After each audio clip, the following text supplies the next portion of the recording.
Congress party పేదల సంక్షేమాల party అన్నారు Mulugu MLA Seethakka. పోరాటాల గడ్డ ఓరుగల్లు అని చెప్పారు. కాంగ్రెస్ పార్టీ మాట ఇస్తే కట్టుబడి ఉండే పార్టీ అని చెప్పారు. రాష్ట్రంలో కేసీఆర్ సర్కారుకు చర్మగీతం పాడే సమయం ఆసన్నమైందన్నారు.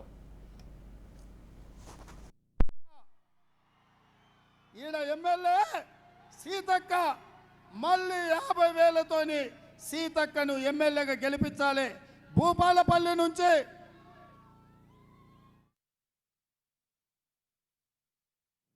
టీఆర్ఎస్ పార్టీ ఈరోజు 6 గ్యారెంటీలు అమ్మ సోనియం ఇచ్చిన తర్వాత వేలం పాట లెక్క మనము 15,000 రైతు అంటే వాళ్ళు 16,000, మనం 2,500 అంటే వాళ్ళు 3,000. ఈ రకంగా వేలం పాట లెక్క పాడిన తప్ప 5 సంవత్సరాలు 10 సంవత్సరాలు అధికారంలో ఉండి పేదల్ని మరింత పేదలుగా చేసినటువంటి ఘనత ఈ టీఆర్ఎస్ ప్రభుత్వానిదే. అందుకనే మా అక్కలు, మా చెల్లెలు, మా పెద్దలు కూడా అందరూ ఆలోచించండి. ఈరోజు కాంగ్రెస్ ద్వారానే మహిళలకు సాధికారత, రాజకీయ అధికారం, ఆర్థిక బలోపేతం అవుతారని కూడా ఈ సందర్భంగా తెలియజేస్తా ఉన్నాను. నేను ఎప్పుడు కూడా నియోజకవర్గం అంటే నా ఇల్లు, కాన్స్టిట్యున్సీ పీపుల్ అంటే నా ఫ్యామిలీ, ఇదే నా యొక్క సర్వంగా పనిచేస్తా ఉన్నాను. అందుకే ప్రజలారా ఆలోచించండి.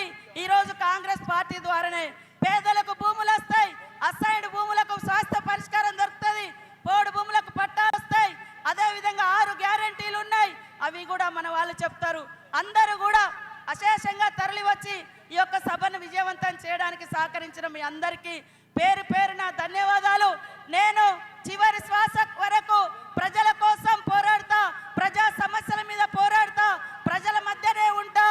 కానీ మీరు కాపాడుకొని ప్రశ్నించే గొంతును అసెంబ్లీకి పంపుతారా లేదా? ఈరోజు దుర్మార్గపు కుట్రలు జరుగుతున్నాయి. ఆ కుట్రలను ఎదిరించి ఓడించి కుట్రలను మరి ప్రశ్నించే గొంతులను, ప్రజల మనసులను కాపాడుకోవాల్సినటువంటి బాధ్యత మీ అందరి మీద ఉందని కూడా తెలియజేస్తూ